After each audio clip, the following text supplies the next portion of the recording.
Hello YouTube and welcome back to my tutorial series.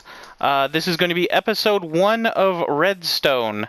Today we're just covering the basics, what Redstone is, what it does, how it works, and what types of things interact with it.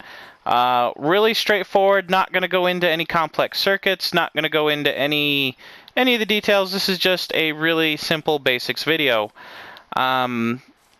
Definitely leave a like on the channel if you like the video.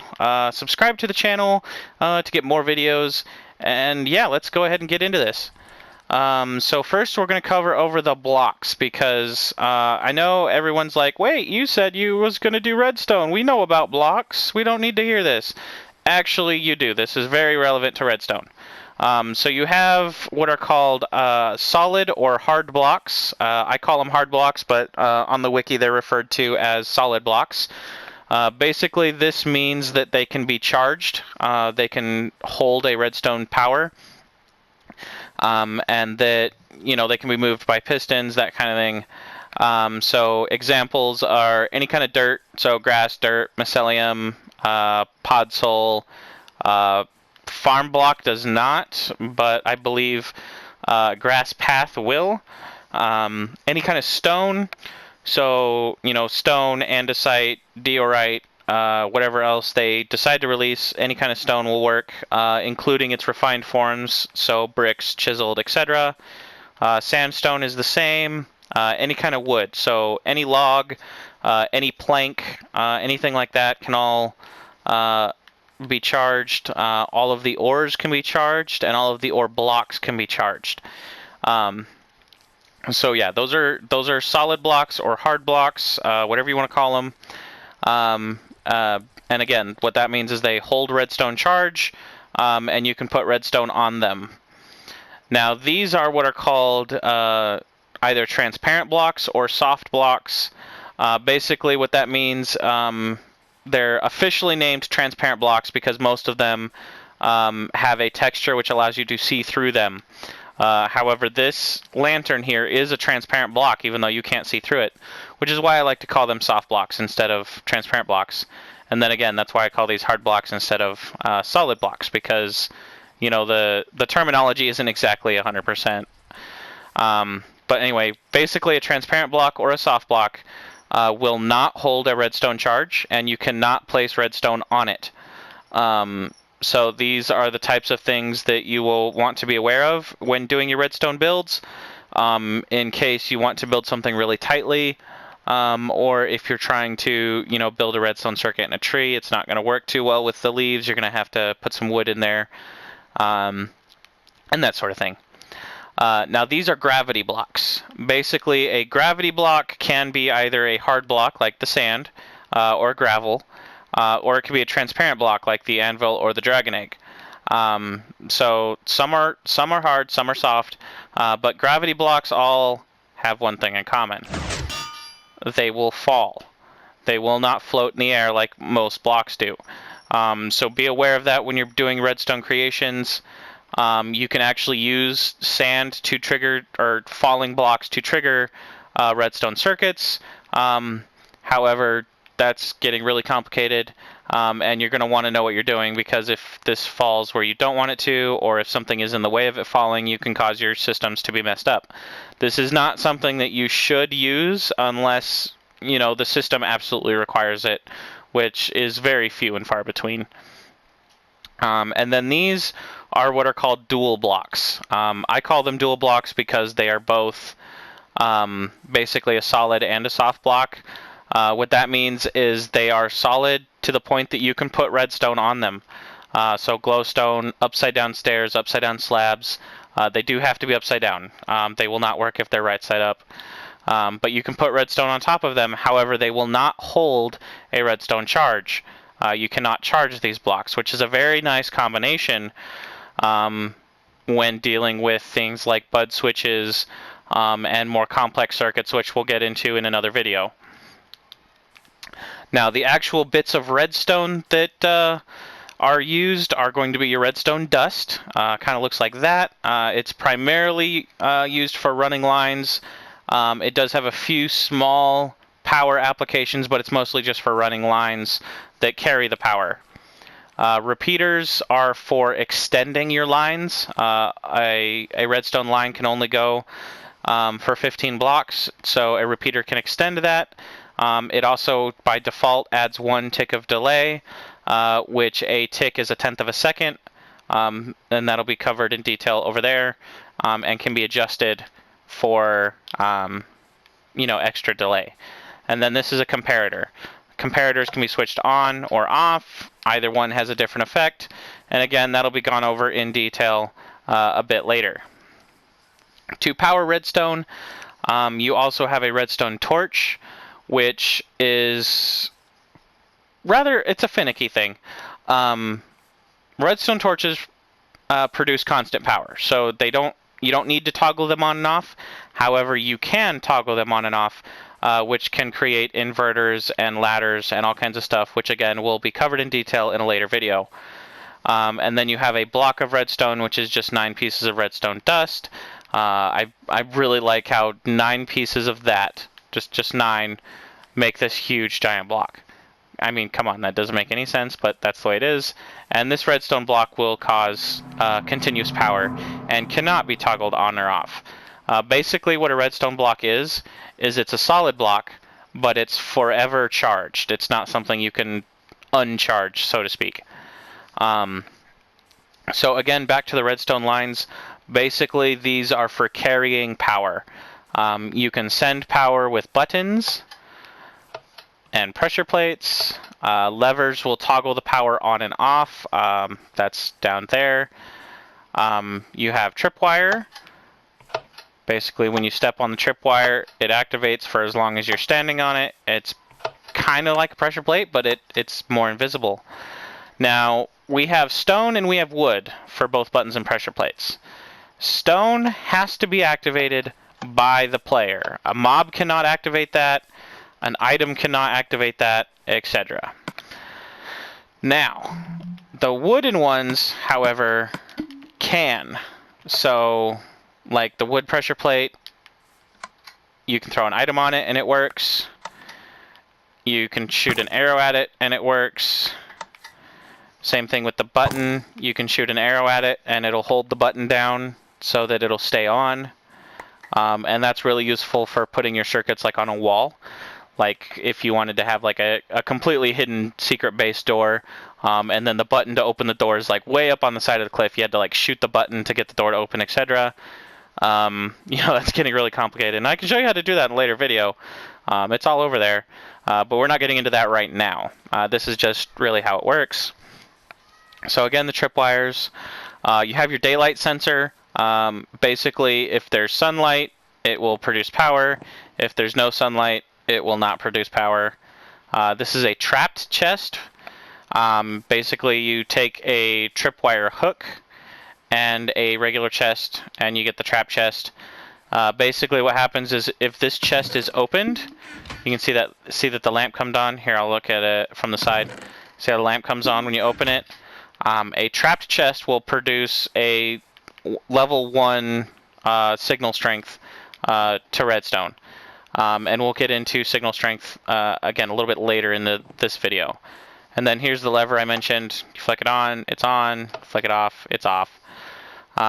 So here's going into a bit more detail. So I'm just using the redstone block for my power source. And like I said, you can see how it slowly gets dimmer as we go down the line. That's because it's losing power. So redstone will start with a power level of 15. And each block it decreases by 1. So down here you can see that the 16th block has no power at all. Which is what the repeaters come in, like I said. They can extend your line. Now again, repeaters by default have a 1 tick of a delay, which again is 1/10 of a second. So they can be extended. So by clicking on them, see they move. That's 2 ticks, that's 3 ticks, and that's 4 ticks. So when I flick this lever off, this should take 4, 5, 6, 7, 8, 9, 10, a full second to delay that lamp. Now that doesn't seem like a long time, but watch how long that actually is. Yeah, see that? that was only one. That was really only 1 second. Excuse me. But yeah, you flick it on, and it takes a full 1 second before that lamp comes back on. Now that can be useful for lots of things. If you wanted timers, or if you wanted something to, they step on a pressure plate, it triggers a system, but you don't want, whatever it is to activate till, they get down the hallway or whatever. That can be really useful there. Redstone lines will go up and down blocks, but only by 1. So it'll go up 1, and it'll go back down by only 1. Now, again, this is where the soft and hard block thing comes in. A soft block or transparent block will not cut off your circuit. So right here you have that coming up, and it can come up right through that transparent block, and you can see that this still has power. But a hard block will cut it off. So you can see right here it does not have power because it's being cut off. Over here, this goes into a bit more detail about repeaters. So again, continual power, this is whatever activated your system. Here's the redstone line, and here's your repeater. A repeater can push power into a block. Now this redstone brick, red nether brick, is to represent the block that is charged. So this block is powered by this repeater. Now a block can be powered by just regular redstone going into it. I'm just using the repeater to show the example. When a block is powered by a repeater specifically, it can pass that power to neighboring blocks. So it can go down 1, it can go up 1, and it can come out the side. That power can continue on. Now, redstone going into a block, like I said, it will power that block, and so a repeater can pull power out of that block. You cannot run regular redstone through a block like redstone does here, redstone does here. Let me actually show that over here. See, this redstone is not getting powered because even though this block is powered, you need a repeater either pushing the power in or pulling the power out. So you can see that both of these repeaters will pull power out, but you can not pull power out of a block underneath the repeater. So basically this tail end of the repeater has to be pulling the power. You can't pull it from the bottom or the top. You can't pull power out of the top, down out of a block above a repeater. So that's how those work, basically. They have a few more uses, but there's no point in explaining that until, it's, used practically, again in another video. Now, repeaters can also be locked. Now, so let me show you this. The power comes on.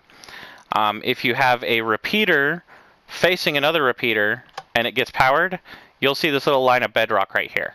Most people don't know that this happens, but this line of bedrock locks that repeater. So I can turn this off. That is not turning off because it's locked. Same thing, if I turn this off and then I lock it, it is not turning on.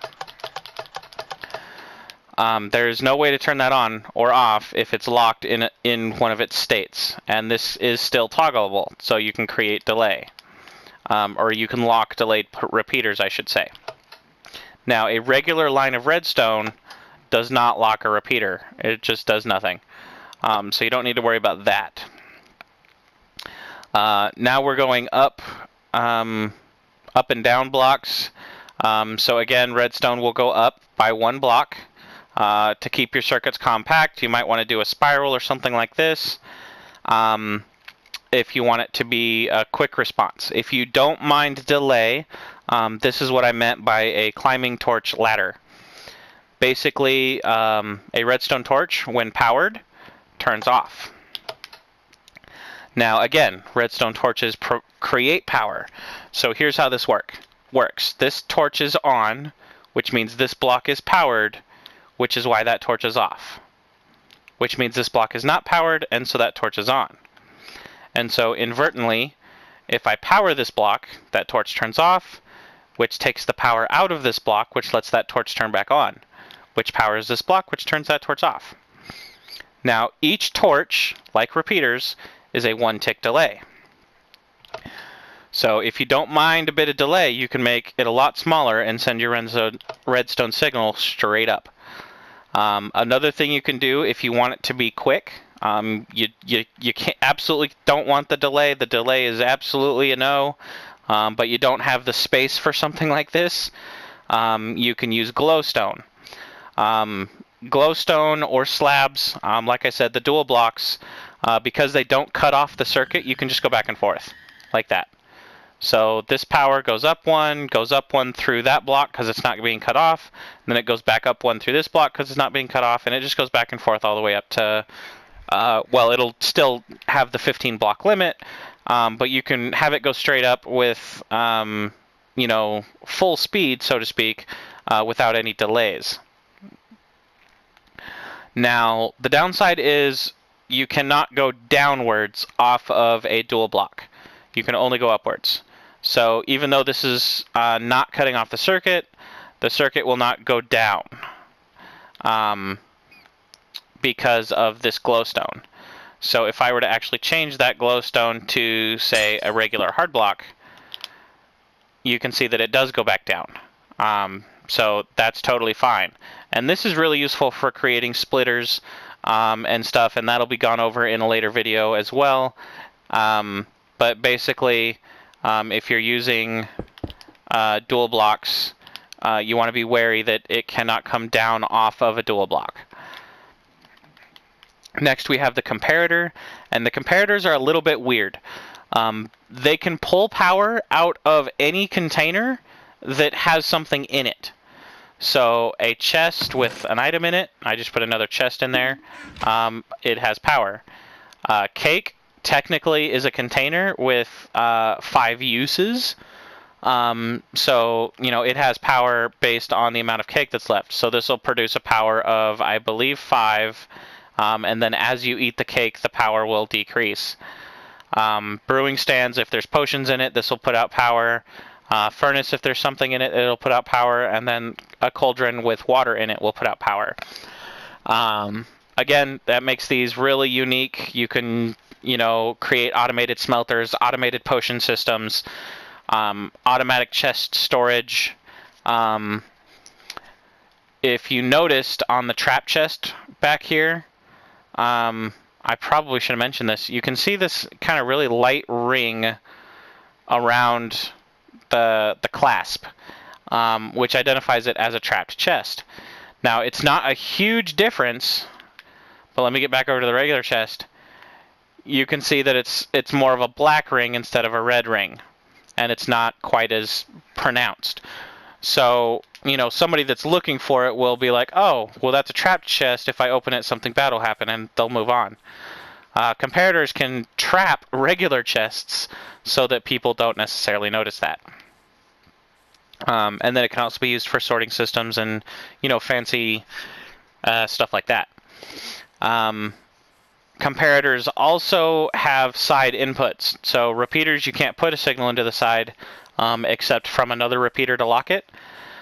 This one will take a regular redstone signal, like here, boom.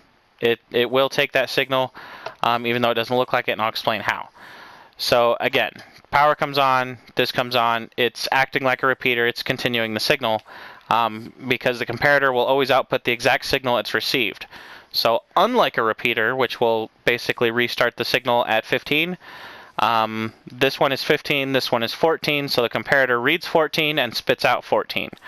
That is also relative for some more advanced circuits later on, but it also compares the back signal to either of its side signals. So, like I said, this is 15, this is 14. This comparator is receiving 14 RS power. If I click this lever, this is now a 15, and it's receiving 15 power from the side. And if you didn't notice, that just turned off. And you're like, wait a minute, why did that happen? Okay, so basically, if the power coming in from either side is more than the power coming in from the back, it's not going to output anything. So it's kind of like a locking system, but a little bit more of an advanced locking system. Now, repeaters also, or sorry, not repeaters, comparators also have that toggling mechanism I showed you before, where it's either on or it's off. When a comparator is turned on, it's in what's called subtraction mode. So basically what that means is it's going to take this redstone signal as the primary, and it's going to subtract this redstone signal from it. So, you know, again, 15, 14, it's got 14 power, and it's subtracting 15 power from that 14, and that's why nothing's coming out. But if I were to turn this off, and we'll come out 3. So you've got a 14 coming in here, but we're going to subtract 13 from that. You can see that this is now lit, but there's only one redstone power left, so there's no power coming to this one, which is why it's called, you know, again, subtraction mode, which makes comparators really weird for creating complex circuits, and, you know, they're actually, you know, really useful for creating clocks because of that feature. And you'll learn about those in a later video. I know I keep saying that. Don't worry, guys. I will. You know, I'm doing these videos one step at a time. Like I said, I don't want to overwhelm anybody. So stay tuned for the future videos, and you'll definitely learn all the goodies. So this section here is just to show all the things that redstone powers. So we've learned how to power redstone, how to send the signals, and you know how to put this together. But you're thinking, well, what do we do with it? Why do we want to send power somewhere? Well, here's why. You've got your trapdoors, your fence gates, regular doors. You can function those. I probably should have split this up a little bit, but you can also power those. So those will all operate with redstone.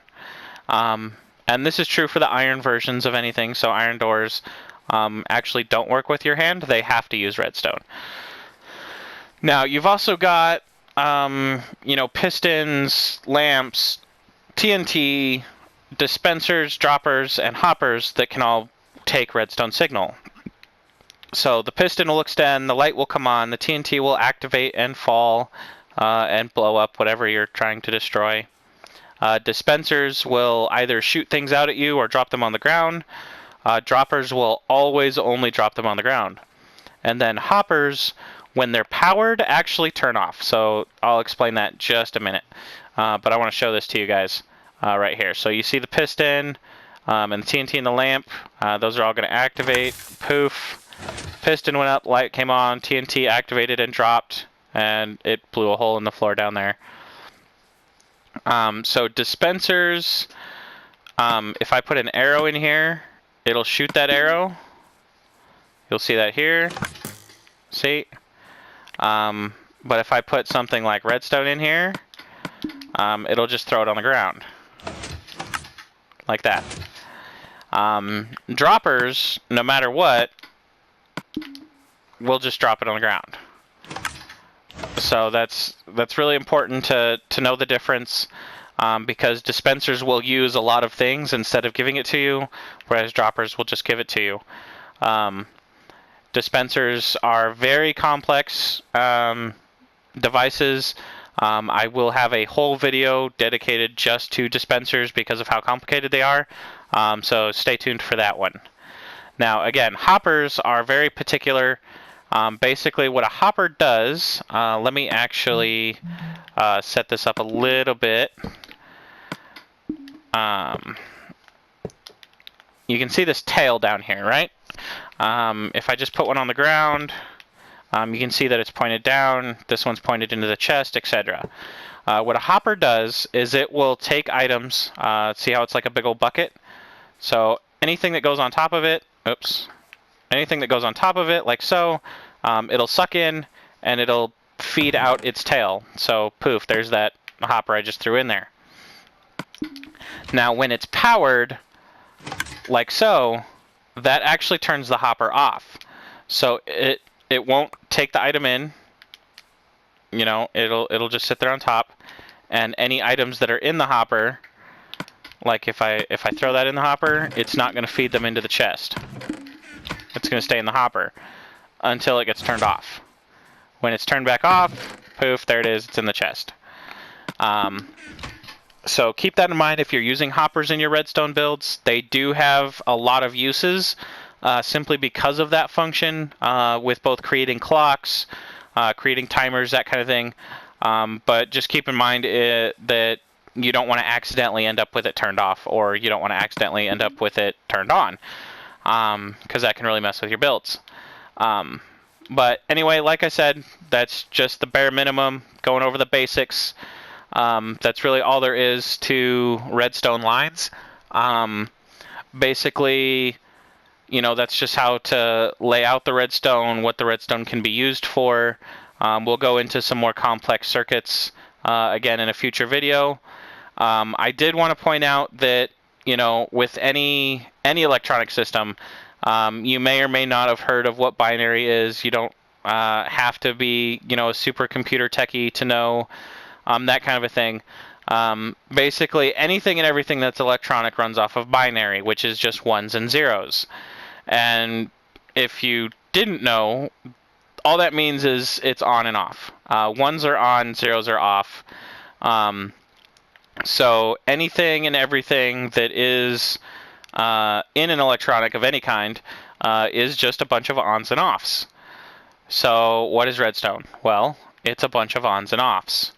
So you can use redstone to create calculators or computers or all kinds of complex systems, like the tic-tac-toe machine that you may have previously seen in my first video on this channel.